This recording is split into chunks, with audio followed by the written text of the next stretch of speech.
పెన్నా నది తీరాన యజ్ఞ వాటికగా పేరుగాంచి భక్తులు కోరిన కోర్కెలు తీర్చే కల్పవల్లి జొన్నవాడ శ్రీ మల్లికార్జున స్వామి సమేత కామాక్షి తాయి ఆలయంలో శ్రావణ శుక్రవారం సందర్భంగా స్వామి ఆలయంలో సామూహిక వరలక్ష్మి వ్రతాన్ని అర్చకులు శాస్త్రోక్తంగా జరిపించారు. ముందుగా కామాక్షి తాయి ప్రతిమను మండపంలో తీర్చి సుగంధ పరిమళ పుష్పాలతో శోభాయమానంగా అలంకరించారు. అనంతరం వేద మంత్రాల నడుమ సామూహిక వరలక్ష్మి వ్రతాన్ని ఆచరించారు. శుక్రవారం కావడంతో భక్తులతో ఆలయమంతా కితకితలాడింది. పూజ అనంతరం అర్చకులు తీర్థ ప్రసాదాలు అందజేశారు. అటు అన్నదానం సైతం భక్తులతో కిటకిటలాడింది.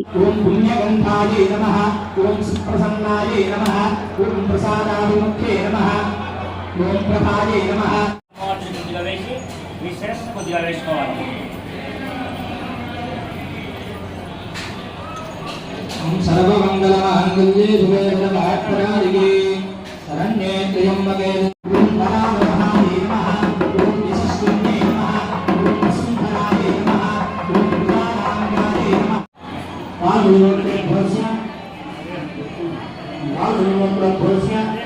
उपमयनादेस्य यादनादेस्य ओम पद्मालयाय नमः ओम पद्माय नमः ओम सुतये नमः ओम स्वाहाय नमः ओम स्वधाय नमः ओम सुधाय नमः ओम धन्याय नमः ओम हिरण्मये नमः ओम लक्ष्मे नमः ओम नित्यपुष्टाय नमः ओम विभावत्ये नमः ओम